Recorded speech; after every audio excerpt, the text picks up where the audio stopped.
Well, thank you very much for bearing with us, and I hope you all had a good lunch, and I'm very happy to see so many people here after such a nice lunch on such a nice afternoon as well.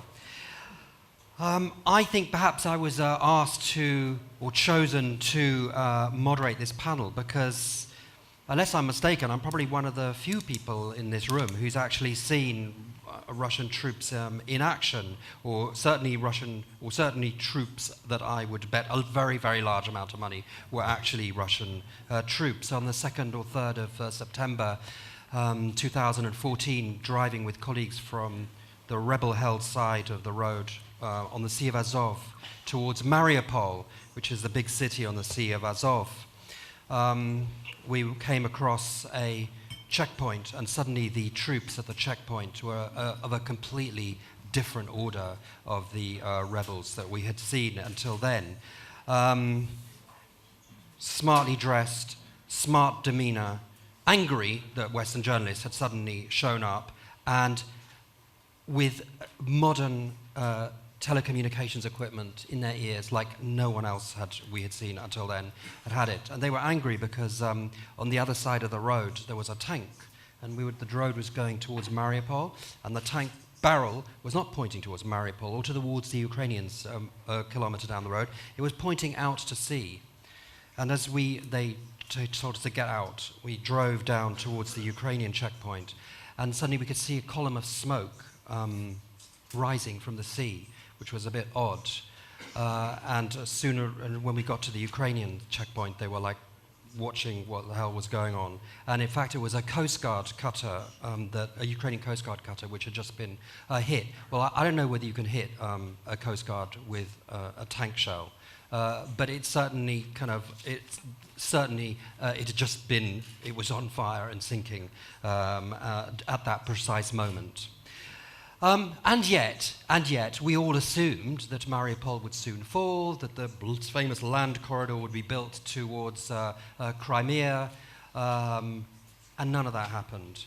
And one of the reasons it didn't happen, or one of the main reasons it didn't happen, sanctions played a part for sure, but one of the reasons it didn't happen, and one of the reasons that it's one of the things which is not very well understood here, is that disorganized and chaotic as they may be, the Ukrainian forces fought the Russians and the rebels and the Russians to a standstill. What happened was that you started to get the media in Russia, or rather journalists who tried to report about regular Russian soldiers being killed. Those stories were being suppressed, and mothers beginning to complain. And I suppose that if you're a man of Putin's generation and think that the end of the Soviet Union was the greatest geopolitical catastrophe of the 20th century, you recall the fact that one of the things that led to that was the mothers complaining about their boys dying in Afghanistan. You think, well, this can just wait a second. We can just hold it here, which is what we have got. At which point, of course, more or less we moved to Syria, to the Syrian campaign. Anyway, you're not here to listen to me, but to our experts to ask whether the game has been changed, to what extent we're in a different world, what does Putin want, can he get it, and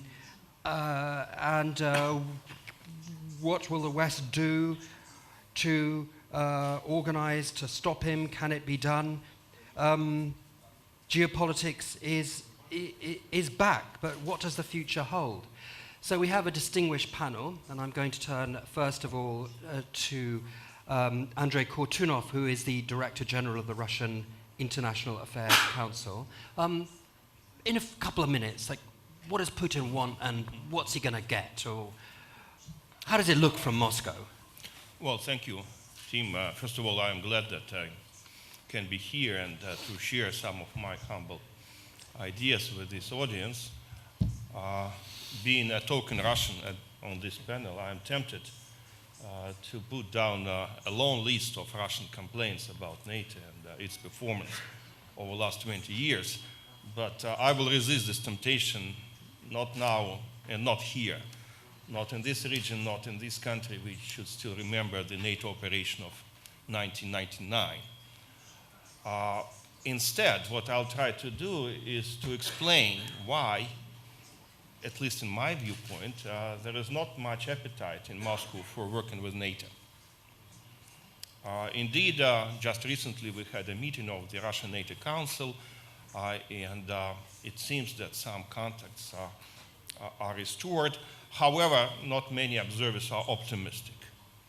Not only because in Moscow they decided that contacts with NATO are regarded by Brussels as a kind of privilege that can be granted and can be taken away, which is probably not the most efficient way to work on crisis situations, but also because if you looked at the Russian foreign policy agenda today, I think that NATO has very little to contribute. It's not really a part of the solution, but rather a part of the problem. What politicians in Moscow are particularly concerned about right now, of course, the Ukrainian situation, which you referred to, and NATO raised this issue at the meeting of the Russian NATO Council, but it is fair to say that this question is discussed and decided in a different format. We have the Minsk group, which has its own agenda, which has its own mandate, and which is doing its best to reconcile different views on the Ukrainian settlement, not NATO. You go to Syria, and again, who is working with the Russians on Syria? It is mostly the United States plus arguably major regional powers like Iran or Saudi Arabia, other states of the region. It's not NATO. NATO might have a say, but its voice is not really heard in this situation. Likewise, you go to Iran, and it is P5+1. You go to South Korea, or rather to the Korean Peninsula, and it is six-party talks, which we don't have right now, but we used to have. So whatever issue you take, NATO is not perceived as a mechanism that can help Russia to deal with its foreign policy challenges. So I think that the perception in Moscow, whether it is right or wrong, can be argued. The perception is that the future of security arrangements will be based on a couple of ad hoc coalitions. And these coalitions are something Russia should invest in. Not the NATO alliance, not these bureaucrats in Brussels, but rather specific partners to each specific situation. Okay, leave NATO out of this for the moment. Let me ask you a specific question. Did Russia fall into a trap of its own making in Ukraine? Now you're trapped there. You have to subsidize, you have to support these, this sort of twilight zone Donetsk and Lugansk republics, which is expensive. You can't get out of it. Sanctions can't be lifted because you've trapped yourself there. Well, I think that there is a real problem, and the perception is that Russia can demonstrate more flexibility, provided that the West is more persistent, trying to convince authorities in Kyiv to deliver from their side to the implementation of the Minsk agreements. And I think that the dominant view in Moscow today is that it will take a lot of time before it is done. But it could be... So in a way it is a trap. Okay. I agree. Yeah, but it could be 25 years like Transnistria or well, of Karabakh. course, right now, again, they say that the keys to the solution of the Ukrainian problem are in Washington, D.C., not in Paris and in Berlin, because arguably European capitals have depleted their potential to influence the leadership in Ukraine. Okay. James, we're going to move to you. James Sher from Chatham House. The title is Game Changer, so I'm saying Game Changer ? Thank you. First of all, I want to say that this is my first... Sorry, is the microphone on? Can you hear him? Yes? Okay, sorry. Okay, great. Okay. This is my first time at this forum. It's my first time in Budva. It's my first time in Montenegro.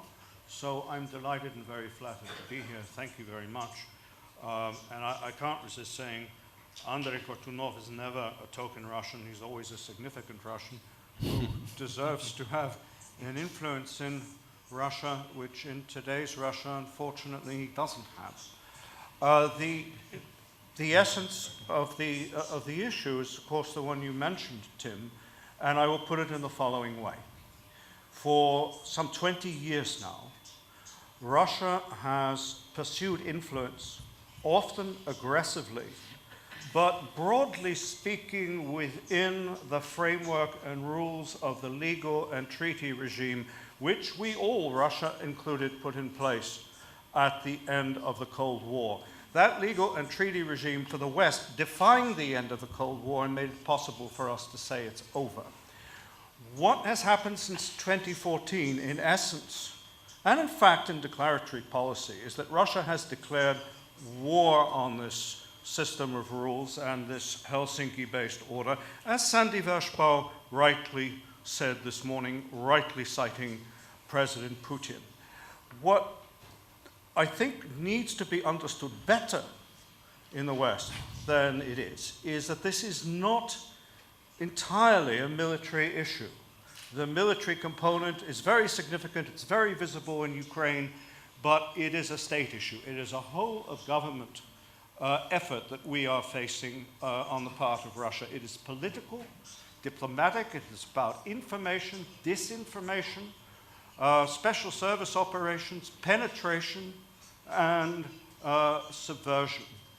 And I think it is going to go on. The Russians are paying a heavy price for doing this.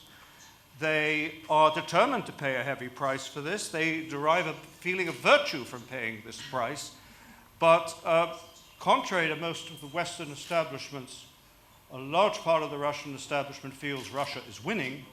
And the reason they do is because they perceive, and I think in many ways they're right, that the West is at least as weak politically as Russia is economically. So let me start with that. Thank you. Briefly, what should we do? Well, you don't have to address that now if that's too long a question. I'm taking you a bit kind of... we spend a lot of our time talking about this. Certainly not less than we are doing now. Okay. Matthew Rojansky, you're the director of the Kennan Institute, which is in Washington, obviously. How does it look from Washington? Well, I think James and Ambassador Vershbow have made the points. There's no ambiguity about what has happened.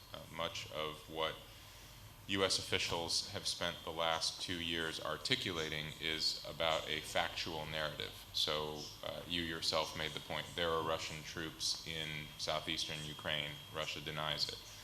Initially, the same debate was had over Crimea. So the position of Washington and the narrative of Washington has been quite consistent, that there's a violation of a European state's sovereignty.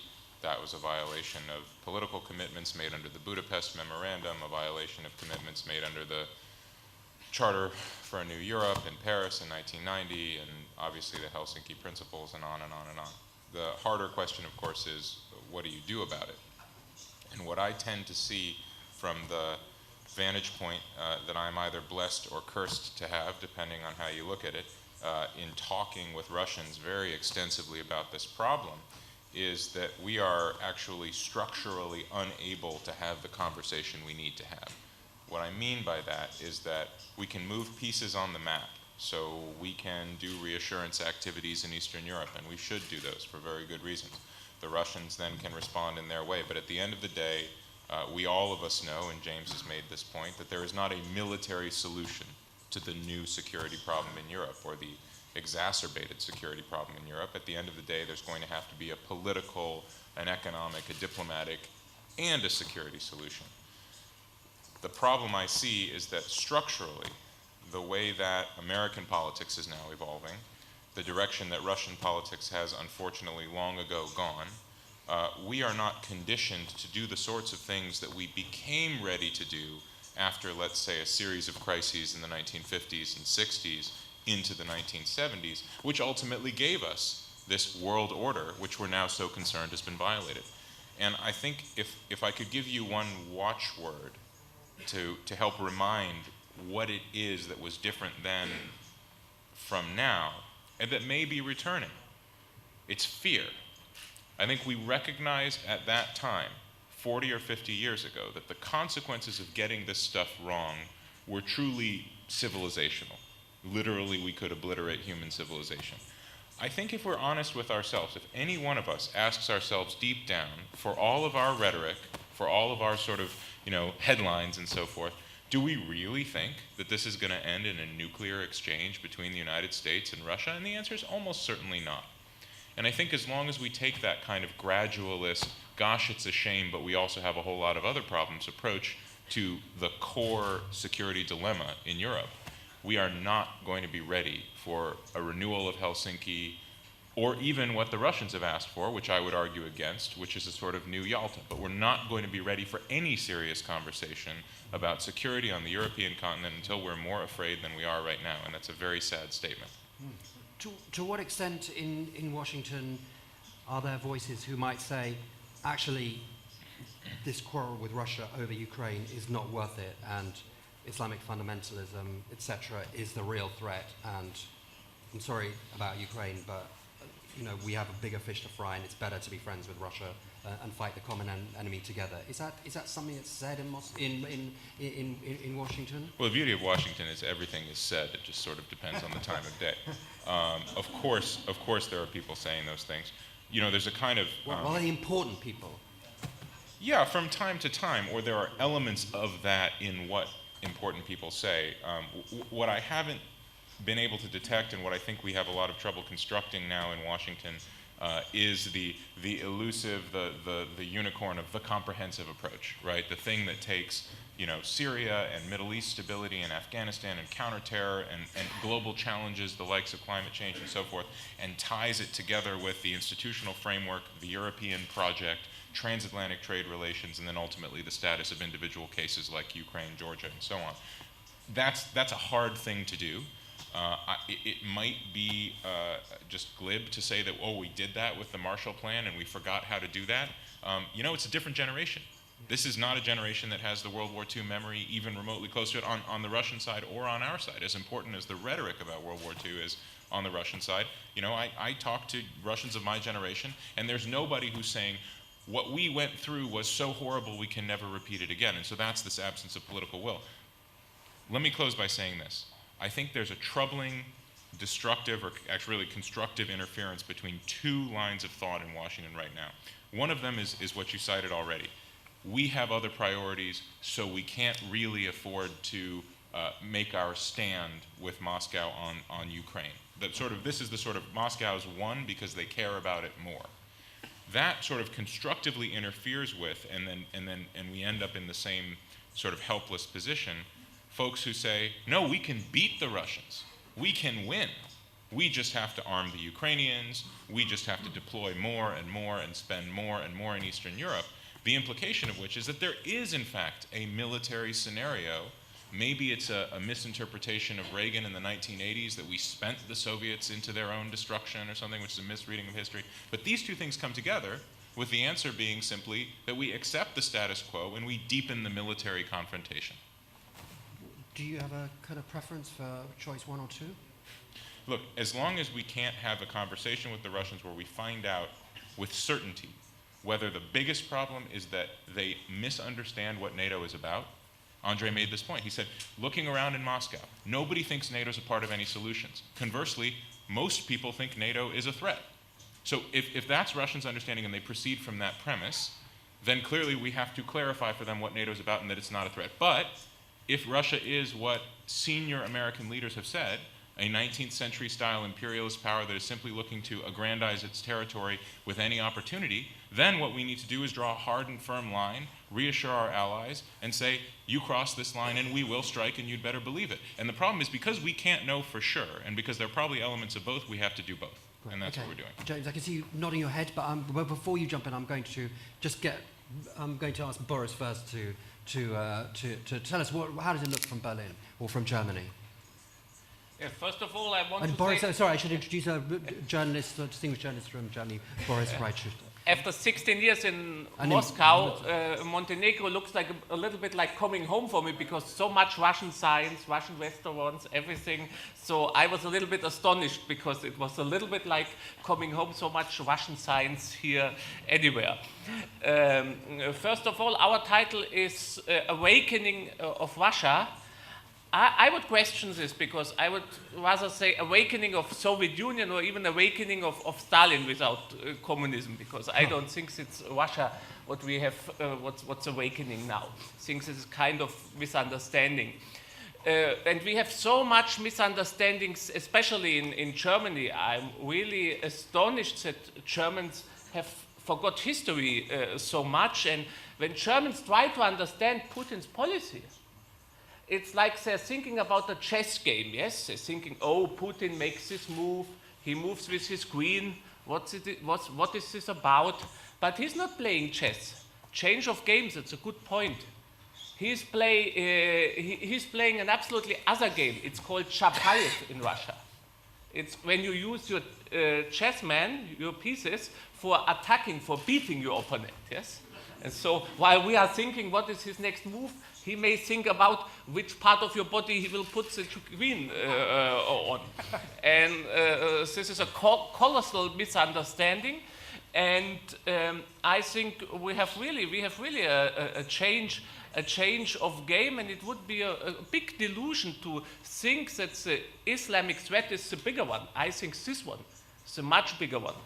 I wrote now a book about Russian activities in Germany, and I was astonished really, because it's nearly every method, nearly everything you had under Soviet Union and under German Democratic Republic, you have it again now, yes?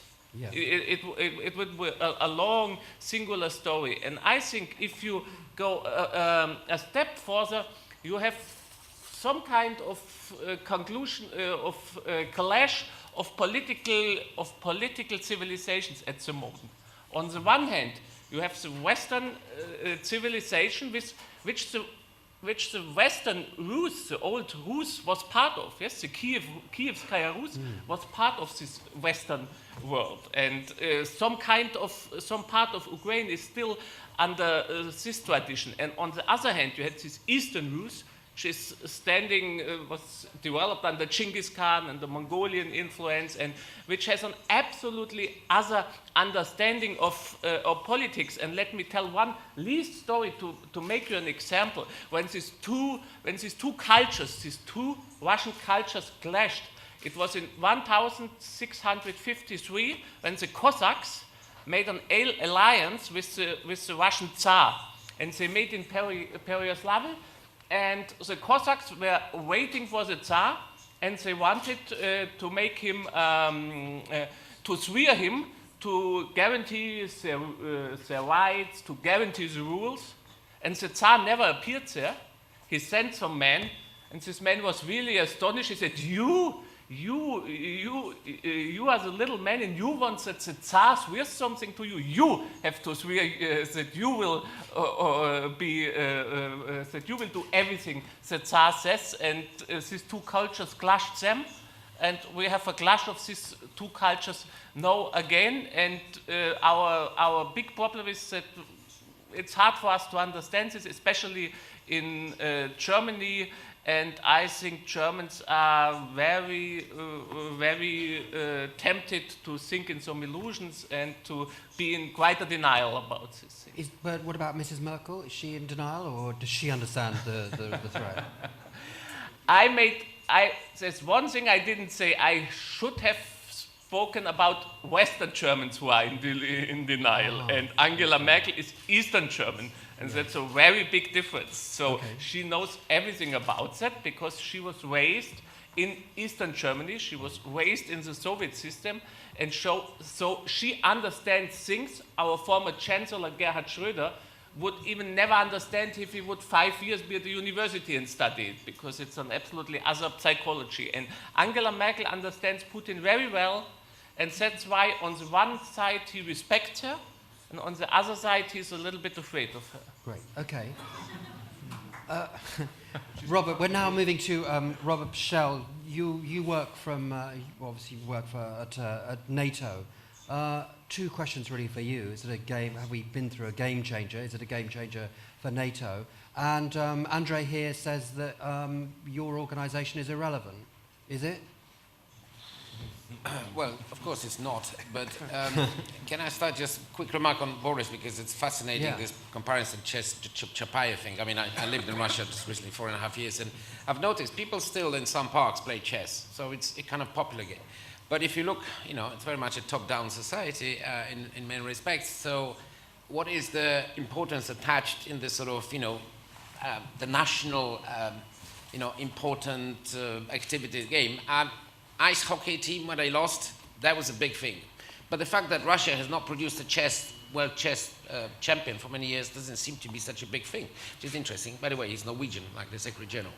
Maybe there is something in it. Now, game changer. First, when I read the description in the panel, there's one sentence that says, well, the West thought Russia was eliminated from the world scene. Well, we don't think, I can't speak for the West, but we in the West, we never thought it, we never saw this. And certainly NATO has never, if you like, was looking for, a format in which Russia would sort of disappear as a player. No, what we have been looking for, what we are still looking for, although with more pessimism and less evidence that this is likely in the nearest future, is Russia who would, as was already suggested, would play by the rules, even if, thanks to those rules, Russia would be an influential, an economically prosperous country with a lot of things to say, and frankly, be an attractive country. So Andrei, who, I'm very happy to share the panel because, I very much respect him as a colleague and so on. Well, you might be saying this, but what you didn't say, Andrei, is that, do you believe that? Because we know that many people in Russia are saying this because it's, frankly speaking, politically convenient. But we don't believe that they actually believe it in all seriousness, because, of course, the examples you've given of the formats in which NATO is not, I can give you a longer list of other issues in which NATO is not playing, but it does not change the fact that NATO, and this is, by the way, this is where the contradiction in the views of those people you mentioned lies. You cannot present NATO, on one hand, as the organization which sort of is so important that it drives Russia's defense spending, that it drives the main planks of its policy, etc., not to mention other bits of the propaganda. And yet, at the same time, I say, but actually, NATO is irrelevant. That doesn't, frankly, adapt. So I would at least, Andrei, challenge you if you could say whether you agree with the view that you mentioned in Moscow. Okay, well, do you agree with what you said? Well, that's unfair. That's unfair. If you want to get my personal opinion, yes. I believe in structural liberalism. And from this viewpoint, I think that it's better to have NATO than to have ad hoc coalitions. Why?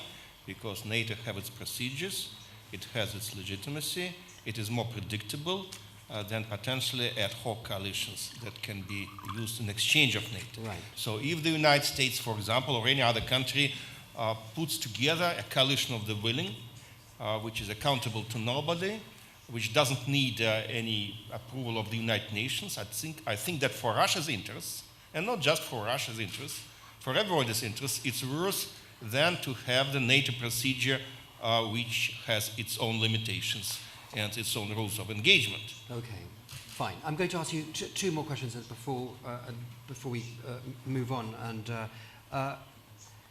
how much is the Russian economy really hurting because of sanctions? And how much does that translate into political pressure to do something to find a solution? Or is James right that a lot of the Russian elite are wearing this suffering as a badge of pride and saying, this is all worth it for the greater good of the nation? First of all, I think that whether we like it or not, but we should agree that the system has demonstrated a lot of adaptivity. And the way how the government managed the crisis in terms of tactical steps, I think has been quite professional. So in my view, the margin of safety for the system, for the political leadership, is still quite considerable. So the sanctions do have an impact, but it's not the impact that probably had been anticipated by those who imposed sanctions. Right now, sanctions are blamed on the West, and the perception is that sanctions are hypocritical because Russia is supposed to meet the conditions it can never meet, namely the full implementation of the Minsk Agreement. Well, this is the trap that you fell into. Yeah, so my take is that we cannot expect any major changes, at least till presidential elections in 2 years from now. Okay. I'm going to ask you one other question before coming back to everyone else. Since we're here in the Balkans, would you like to say something about that? Obviously Montenegro is on the cusp of joining NATO. Has Moscow kind of decided, well, it's a bit annoying, but there's not much we can do about it, and there's no point in having a fight, or what? It's a good question, and of course, it's an emotional question. Yeah. Geopolitically, it doesn't make that big a difference, and we do not foresee any, real change of the geopolitical situation because of Montenegro joining NATO. But emotionally, it is an issue because the perception, and I think very, rooted perception in the Russian public is that people of Montenegro are our friends, and that historically have been the case for many, many years, even for centuries, and of course they shouldn't do it to us. Okay. I think this is something which is well used by the state. Fine, but there's not much you can do about it now. You're not doing it. I think that they will try to limit the damage, and it will depend on Montenegro, whether Montenegro is able to maintain these friendly relations with Moscow, and at the same time to follow the party line within NATO. Okay, fine. There's been a lot of vigorous head nodding, James. Good, so yes. could we kind of... So I nodded I was shaking my head twice. 2 hours ago, I was shaking my head in response to Matt. Matt Rajansky and I are meant to disagree intelligently, and we always surprise one another because we tend to agree more than we disagree, but we do at times disagree. I think, you see, one of the fundamental issues here is that we have been talking to the Russians about what NATO is and what they think, and we've been talking in depth at all sorts of levels with two Russian political establishments and lots of experts and everything else about all this. And we are still almost where we began. There are deep-seated differences, not only of perception, but there are deep-seated normative differences. The Russian defense and security and most of its political establishment are people who have an inbred sense of entitlement about Russia's influence in its neighborhood.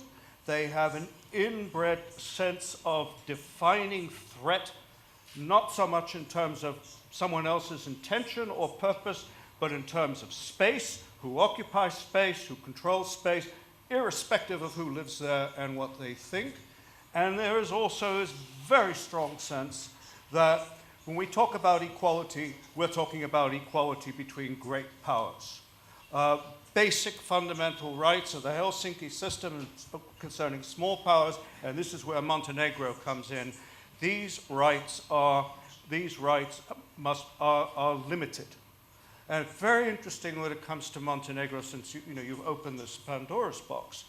The Russian position here officially, as it has been with many other countries, is Montenegro is a sovereign independent state, and whether it joins NATO or not is its own decision, and once Montenegro announces it will join NATO, then the next immediate response from Russia is retaliate. Why retaliate? Because there is a firm belief that if a country has been influenced deeply by Russia, at any point in Russia's zone of influence, that Russian interests on certain key questions must take precedence over everything else. And that means, just to come back again briefly to Matt, I am entirely in agreement with Matt that those people who say, this Washington crowd, if only we gave Ukraine javelins, all of this would change, the Russians would retreat, they'd see the error of their ways. This is absolute idiocy. We're dealing with a very deep-seated problem. And if the West doesn't have the collective will to treat it as a long-term problem, we are not going to do very well. The problem is not going to go away. It could even get worse. And the problem, and Matt again is right, is that the absence of this political understanding and this political will to look at this over the long term is a great liability in our system. Okay, does anyone want to jump in? Otherwise we could start to invite some questions. I just say Yeah, please, go one ahead. thing, since James, I think, very helpfully added on to what I had started with. I just say this: one of the institutional constraints in our politics and in Russian politics that I was getting at earlier is the absence of any ability to invoke hard truths, difficult truths. So in the Russian case, and I agree with Andrei entirely, the Russian government has shown enormous adaptability and I think relatively clever management of limited resources under the circumstances. And I think that could go on for quite a while longer. I'm not one of those who buys the narrative that they're about to go off the cliff and so, the problem will be solved. I think the problem we've got on the Western side is we imagine that even if we had this long-term strategic perspective, commitment, resolve, the unicorn policy that is comprehensive, whatever it is, that there are solutions to a conflict with Russia that don't entail concessions. That's a difficult thing to say. Let me go back to Helsinki. The problem with our narrative about Helsinki is that there was a huge concession built into Helsinki. It's the politico-military basket. We conceded the borders of post-World War II Europe to the Soviet Union. We said, we concede that there's a thing called East Germany. And we concede what the borders of the Soviet Union. Yes, we persistently object to the Baltic states. We concede that Poland has moved 300 miles to the west, right? The point is, you could have made a very powerful argument at that time, and people did, that everything that the Soviet Union's geopolitical position astride Eastern Europe stood for was completely wrong and abhorrent to the Western values framework and the whole basis for our politics and our civilization. But implicit in Helsinki, which happened during the era of détente, détente was the acceptance of each other's mutual existence and that we wouldn't either seek to obliterate each other directly with nuclear weapons or in the long term seek to remove each other from the board, was the idea that we concede something in exchange for which we get something. So this is, I know it sounds like kindergarten, right? It's so basic. But this is the hard truth that we don't really wrestle with, which is, what is the thing we're going to concede? And I don't mean to say, who are we going to sell down the river, to use a Mark Twainism, right? Who is going to get betrayed? I just mean, what is the deal going to look like? And as long as we can't define that deal, then I completely agree with James. We shouldn't go chasing after it because we're utterly incapable of negotiating it. We don't know what it is at the end of the day. And you only ever get a good deal when you come from a position of strength, which is why I circle back to what I said earlier: walk and chew gum at the same time, reinforce, reassure, be very clear about deterrence at the same time that you keep that dialogue. You're very right, James. We've been talking to the Russians all along, for better or for worse. Keep it open. Great, well that's fascinating. Do you want to jump in there? Yeah, go ahead. Two very short points. Yeah. I think two essentials we have to understand. The first one is, always in Germany I'm asked whether Putin is still, has he lost his connection to the reality, is he irrational? And I say no. And we have to understand he works with another operating system. We have Windows 10. America, it's not about military so much, it's about Google, Facebook, and Putin is still working with some punch cards. It is an operating system from the 80s, or Robotron from German Democratic Republic, where it's about occupying territory, domaining territory, and this we have to understand, and if we think he's irrational, it's stupid, and we won't get any result if we don't understand this operation system, which is another one. And even in Russia, no one believes me that Germans don't want to occupy new territory or get back Kaliningrad, and they don't believe me that no one in Germany, or nearly no one, wants back Kaliningrad, and in Germany no one can understand that Russians think in other categories, and we lost this knowledge of each other, and this is very, very important to understand. And the second one, shortly, I talked about these two different political civilizations, yes, the Western one and this Eastern one, I call it Mongolian. I think main point, it's all about the rule of law. Yes, in this Eastern tradition, the Tsar is the law. He's above the law, and he can make whatever he does. And I think that's the main strategic threat and challenge for us, that our rule of law, international law, is challenged, and we should understand this. And without this rule of law, without borders are sacrificed, without having this reliable, our peace is in great danger, and this is about. All right, Robert, you wanted to jump in? Yes, because just to, not that Andre really needs that proof, but he knows that, you know, just being the fact that you talk in Russian doesn't mean all the other pundits are going to gang up against you like it happens in Russia. So I want to disagree slightly with Matthew, this historical, I mean, this point about essentially Helsinki and so on. I mean, my first job after the exchanges was OSCE, and the thing is that the proof is in the pudding. Now, if there was such a fundamental problem as you're suggesting with Helsinki, the first people who would actually cry out would be those people in Eastern Europe, including in the Soviet Union as well, people like Sakharov, etc. They didn't, because they saw predominantly the benefits. And then, when it was, you can call it a deal, it was a set of principles. But when, and we honored that. Soviet Union did not. They put people into psychiatric, establishments, even though the perfectly sane, Sakharov himself, various other things. But when we had a chance, we immediately had another agreement, which was negotiated in good faith, and it has been kept by us, which is Paris Charter and other documents. And that is where we come back to the issue of you talk about the deal. We have to have the sides respecting the rules. Otherwise, you can make any deal you want, but it won't work. Okay, right, I'm going to open it up now. So who wants to ask the first question? Exactly, I know. Keep it snappy, make it provocative if you'd like. Yes, go ahead. Oh, sorry, and then afterwards you. And tell us who you are, so Thank everyone you very can. much. I'm sorry that I'm referring second time today, but actually I need it. My name is Dan Miletic. I'm coming from Belgrade University, professor, leading Center for Globalization Studies. I wanted to share one analysis which we have done in my center regarding the Russian position in contemporary world. And that matches the very good, sentence that Russia is in a trap. But what I have seen, or what we have seen in our study, there are two ways of how Russia could be seen. One is that Russia is becoming regional power. Although Russia wants to be global power, the clashes which Russia have today are with Turkey, are with European Union, and Russia is negotiating with US, but is not clashing with US.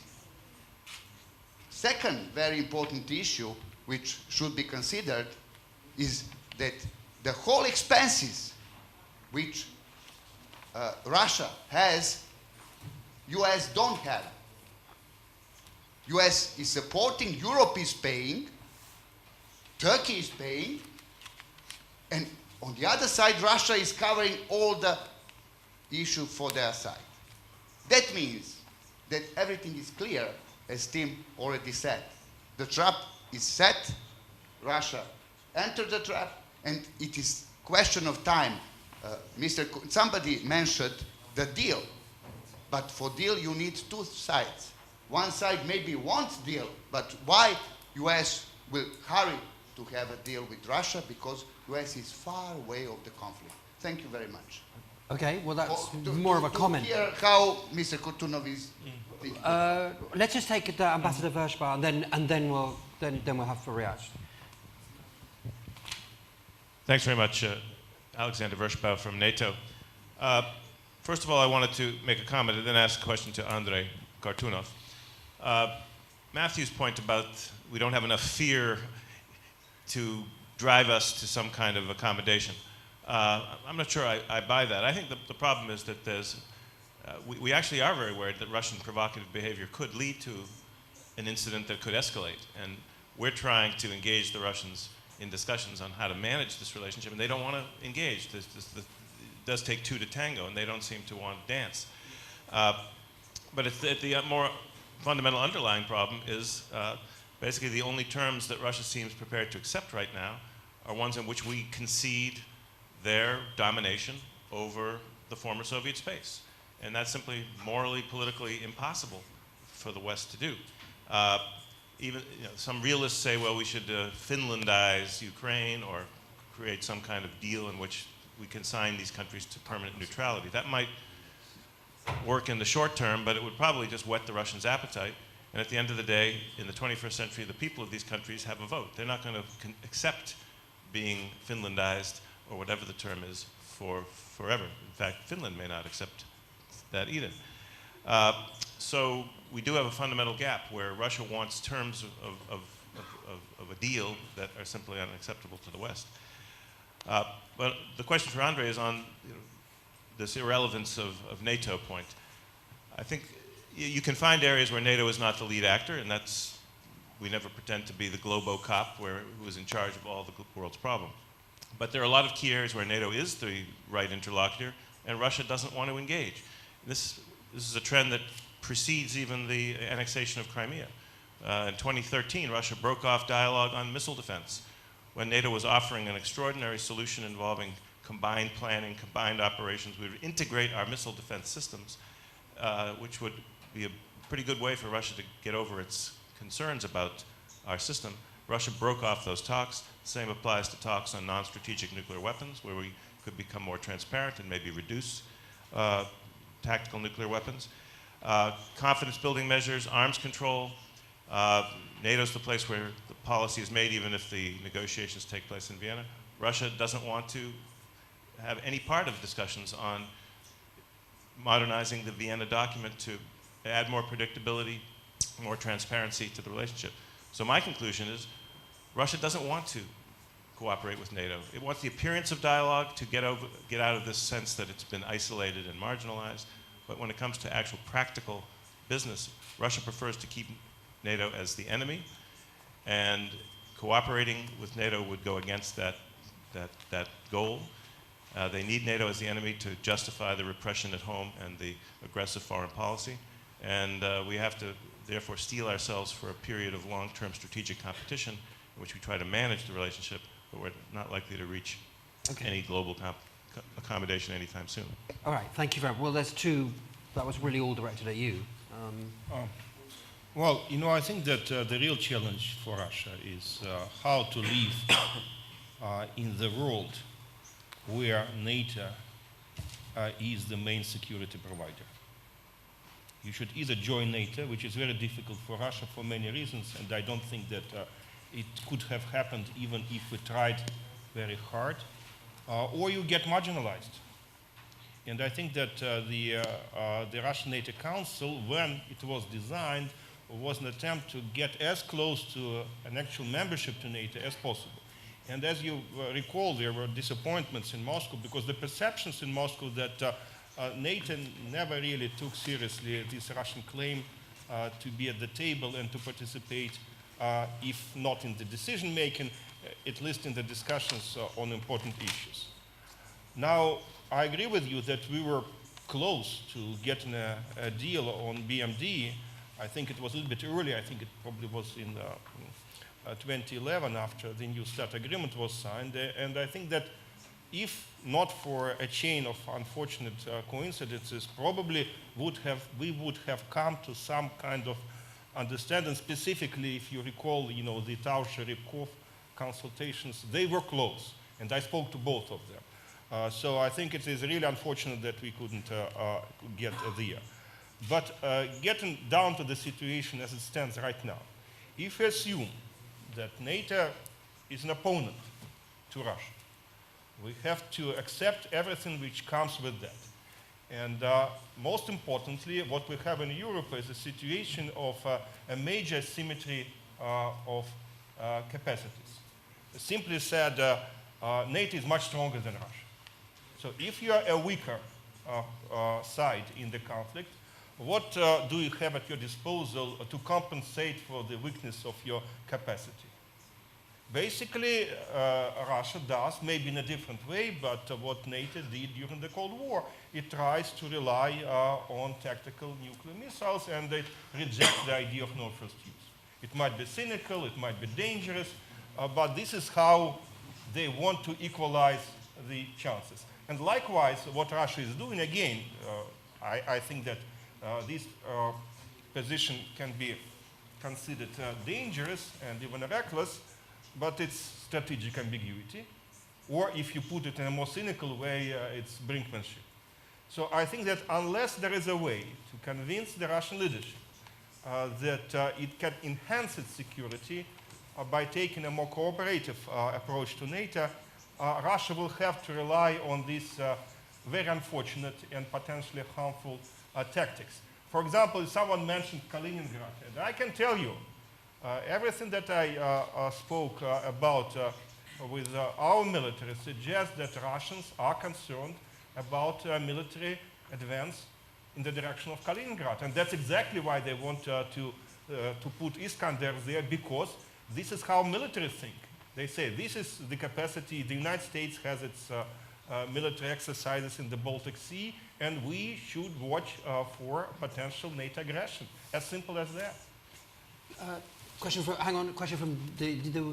Dan Militic there. Well, you know, again, I'm not in a position to talk on behalf of the United States, but I think that I would agree with your view that for Russia, the Ukrainian problem is much more central than for the United States.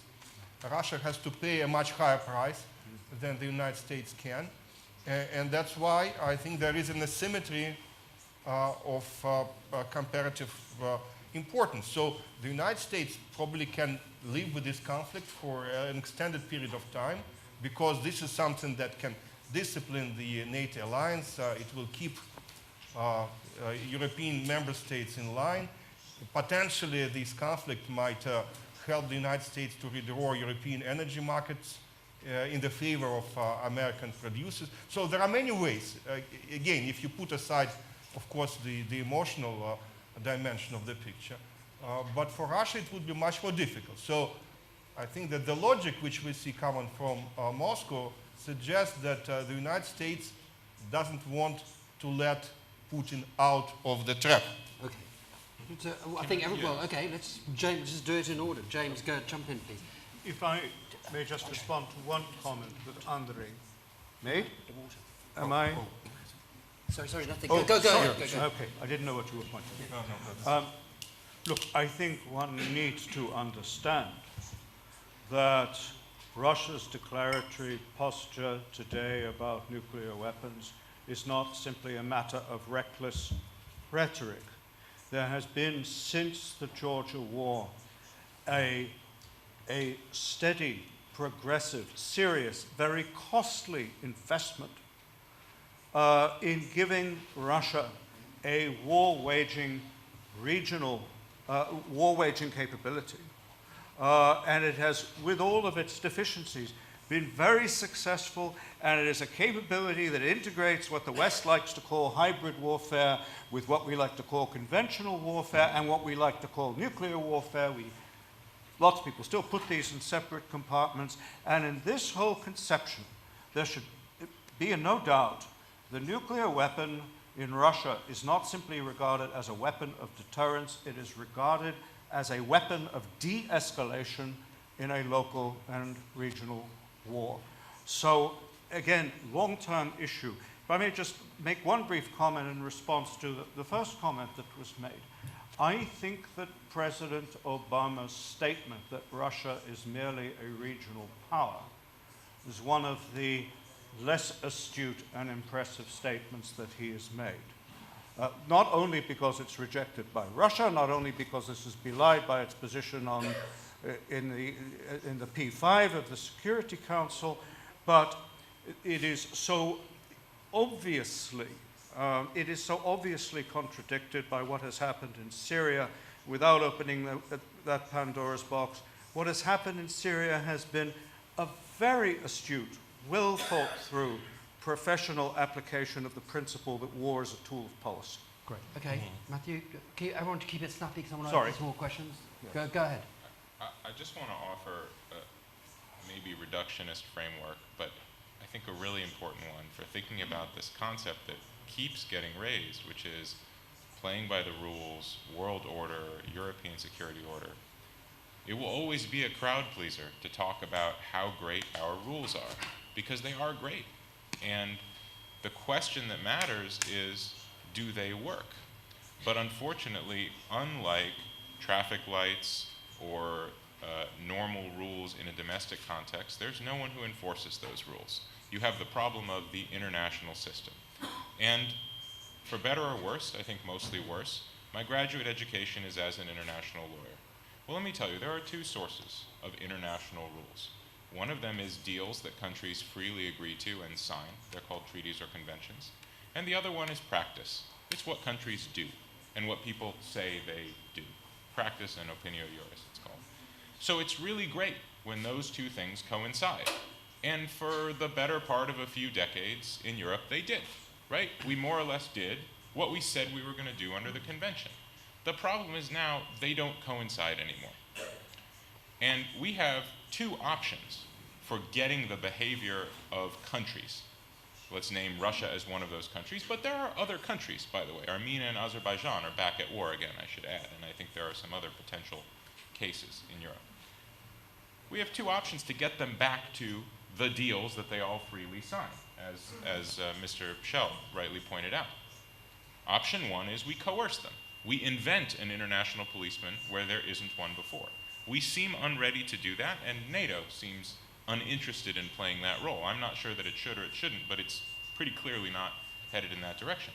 Option two is we find a way to get them back to the deal. And the only way countries freely engage in discussions that end in signing on the dotted line, whether it's an old deal that they renew or a new deal that they sign onto, is when you can attract them to the table. And so my biggest concern with all of this crowd-pleasing stuff about how great our rules is and how great our rules are and how bad that Russia won't play by them is I don't see where the deal is. And that makes me think we're never going to get there. Great. Boris. Yes, Mr. Ambassador, you told about, you said that you have not the impression that Russia is interested in some peaceful relationships. And I would take this as an occasion to switch perspectives, because we are always looking today from the foreign perspective of foreign policy, but I think the main reason of everything is in the inner policy of Russia. And I would say it in a quite provocative way, that any kind of really peaceful relationships with the Western country, with his neighbors, would be very dangerous for Putin's security and for the security of the people around Putin. Because let's say it openly, we deal with a very corrupt and very close to mafia regime, and they have always to have a distraction. They have always to make other points to distract from inner problems, from corruption, from social problems. And that's why they are not capable of really reforms, because real reforms would mean working law, working press freedoms. It would be very, very dangerous. And one example, for 1 minute, imagine Panama Papers would have come out in a time where Russia is in a real harmony with the Western, and no one could say it's all the evil Americans who invented this to accuse our powerful leader and savior of the nation of incredible things. So this confrontation, it's necessary for distraction, and we have to understand this to do anything. And you said, you told about deals, and the problem is exactly what to do, that these deals are really fulfilled, and that's our point. And I will close on this, that's the main difference to the Soviet system. You know, Stalin didn't have bank accounts in Switzerland. He had no villas in Montenegro. He had his child not in London at the university, and his women or daughters in America, or like Putin's daughters in Lavrov's daughters in NATO countries. And that's where this system is weak. And that's the point. We can say, okay, we want to play on the rules, but you have very many interests in Western countries, and we should understand that we have a good card in our hands, and we should play it at least. And we always do ignore this, and we do not understand how interested this system in reality is in a working connection with the Western. This anti-Western rhetoric, it's for inner concerns, for the population, but in reality they have to deal with us. So let's deal. All right, thank you very much. Okay. The lady over there to start with, sorry. The lady, yes, you with the orange pink jacket. Yes, and we haven't got much time, so try and keep everything short, and then we'll get in a few questions. Mariam, Turkey, Ministry of Defense of Georgia. My question goes to NATO representative. Russia has not re-emerged on the global political scene as an aggressive player after Crimea. And Georgia, August 2008 war, when Russia invaded Georgia, can serve as one of the examples of Russia as an aggressive foreign policy player. Now we are seeing that Russia is testing NATO's credibility in the Baltics. So where is the red line for NATO? Okay, thank you. Sorry, I'm going to take three questions. Gentleman there. Robert Bell, Secretary Carter's senior civilian representative in Europe. One of the things that Secretary Carter and I have in common is that we were both negotiators of the Budapest MOU. We also have in common that it left a really indelible memory. If you read Secretary Carter's testimony to the Senate in his confirmation hearing 2 years ago, he spoke eloquently of his deep sense of obligation, since we looked at these countries and said, just do this for us, and we will make sure that you'll be safe. In the case of Ukraine, they gave up the world's third largest nuclear inventory. I'm not going to ask you, Andre, why did you break the agreement and break the rule? And I'm not going to ask how you think the last 2 years would have been different if Ukraine had remained the third largest nuclear strategic power in the world. My question is there any sense in Moscow, in terms of Russian self-interest, national interest, in looking forward that this could give impetus to more nuclear-armed states around your periphery that could threaten your national security interest? Was that just discounted, or was that just lost in the bargain? All right, I'm going to have one more question, but I think it would be only right that we should have a Montenegrin asking a question. Are you a Montenegrin? Sorry? I would like to make a comment. But are you from Montenegro? No. Oh. Is there a Montenegro? Let me just. Is there a Montenegrin who would like to say something? We're running out of time. It's not fair that we have not heard a single Montenegrin voice here. You've got 3 seconds, Montenegrins. Okay, Mr. Radulovic, and then you can make your comment afterwards, and then we're going to come back to the panel. Mr. Radulovic. I'm Momčilo Radulovic, I'm president of the European Movement here, and I just want to praise the panel and the quality of the panelists. Very interesting discussion. But I would also like to hear more from panelists, short of course as possible, about the new role of Russia in the Western Balkans. Fine. So as you can see, something is changing here, and if we compare interest of Russia for the Western Balkans and influence during 1990s and now, we have a completely different situation. So just a short comment. Thank you very much. And the gentleman there wants to make a comment. Yes, please give it back to the microphone to the gentleman there wants to make a comment. Thank you very much. Well,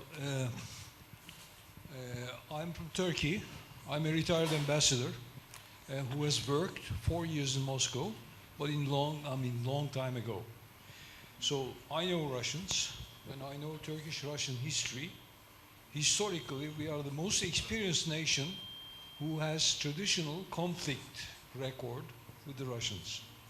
For 700 years, we have fought with them. Okay. By the way, now presently... Keep it short, but because we're coming...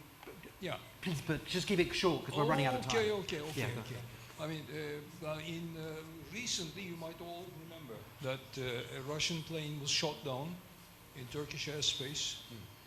So Russians wanted to punish Turkey. And therefore our relations are very sour now. But neither the Russians nor the Turks can afford to take these, to continue this way of treating each other. I think both of them need each other badly. And there's an interdependence anyway. And this interdependence, mutual dependence, but simultaneous rivalry.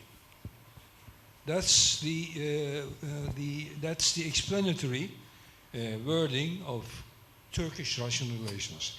Now, Russia feels isolated from its south, from its west, and from the east as well.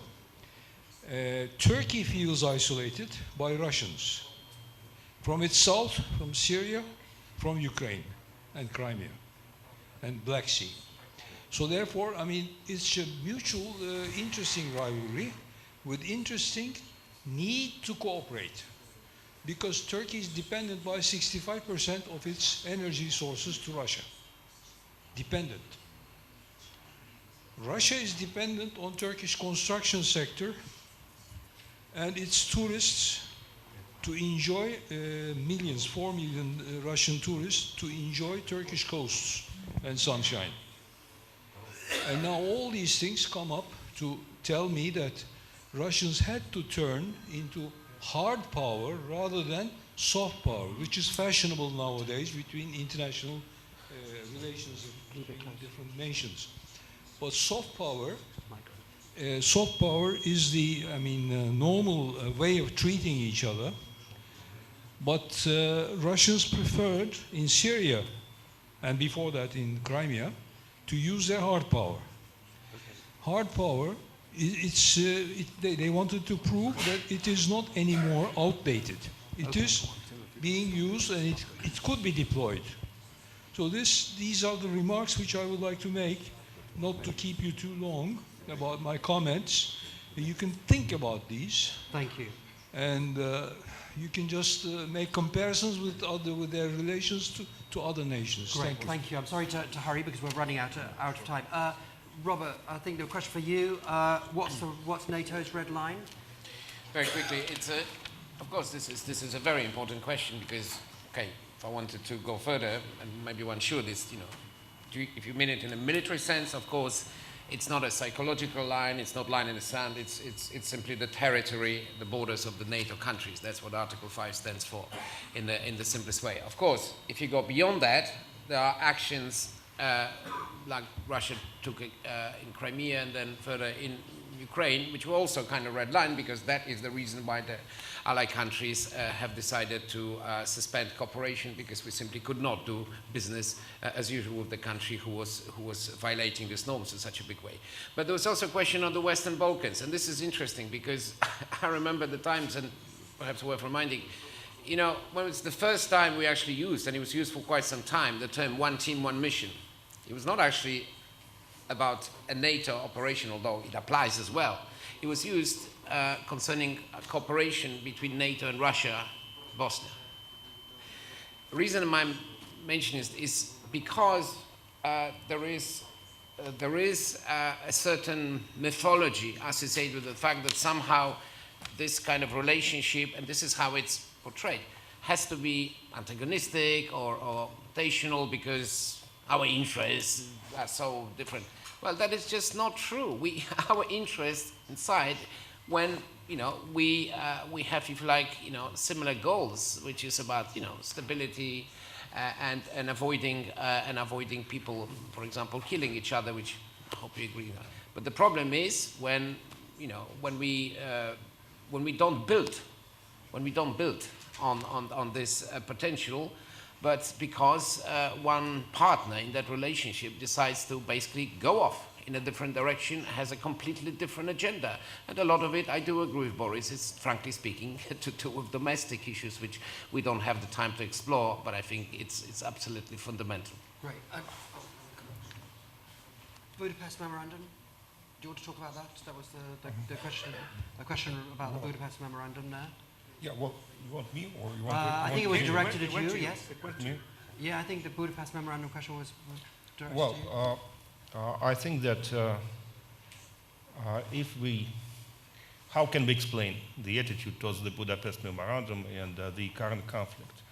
I don't want to go into detail, but I think that we thought that the Soviet Union disintegrated back in 1991, and I think we now see that this perception was wrong. The Soviet Union is disintegrating in front of our eyes. And only now we see this process unraveling. And that explains a lot about Russia, about Ukraine, about other countries.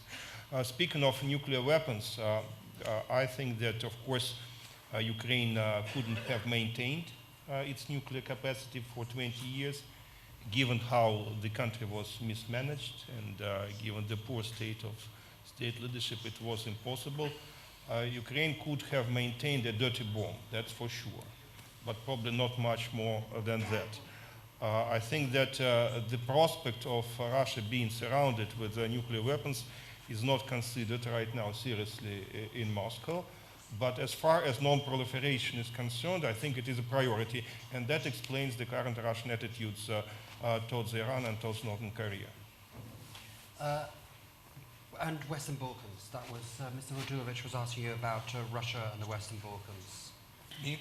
Well, you're the best place to talk about how Russia sees the Western Balkans and what your aims and ambitions are in the Western Balkans. Well, I'm very ambitious on Western Balkans, but I'm not sure that my government is. In my view, there was a period of enthusiasm about Western Balkans, and namely, there were many expectations that Western Balkans would become the energy hub for Russia that would allow it to bypass some of Central European countries and Ukraine as well.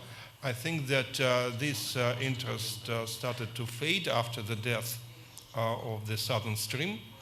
Of course, we should also keep in mind that most of the Balkan countries, including Montenegro, had to subscribe to EU sanctions against Russia, and that was a serious blow for the economic relations with Western Balkans. However, I do believe that it is still an important region, and I can imagine, as I said earlier, that Russia would pursue a damage limitation policy here. Okay, that's quite interesting. What does that mean? Damage limitation. If I was a Montenegrin, I would like to want to know what exactly does that mean? Damage limitation. It means that Russia would not impose any specific restrictions, for example, on Russians coming to Montenegro. We will not have a repetition of the Turkish scenario. Right. And I can talk a lot about Turkey, but I don't think that we have time. No, we don't have time. We don't. We talk about Turkey, no, but about the damage limitation. So I think that, frankly, on Montenegro, I think a lot will depend on how Russian investments, how the Russian tourists, how Russians who live here will be treated in Montenegro. So I think, in a way, the ball is in the Montenegro court. I think that the recent statements by the Russian ambassador and some people in the Russian foreign ministry suggest that Russia is likely to downplay the issue of the Montenegro membership to NATO. Okay. James. Western Balkans. My suspicion is that after the collapse of South Stream, the Kremlin quite rightly has decided they need to recalculate. What are our interests remaining? What are the means at our disposal? How is this to be sequenced? And my suspicion is that the focus of Russian interest will be Serbia. If anyone concludes as a result of what has happened in Montenegro, it will be easier rather than more difficult for Serbia to move closer to Western institutions and structures. I think they might be making a very foolish mistake. Okay, does anybody else want to pick anything else? Pick anything else? Well, I was told we had an hour, but no one's telling me to stop. We're well over that. It's 22. All right. Well, I think perhaps we should call it a day. I want to say thank you very much to the organisers. Thank you very much to our panelists, and thank you very much to everybody who's come.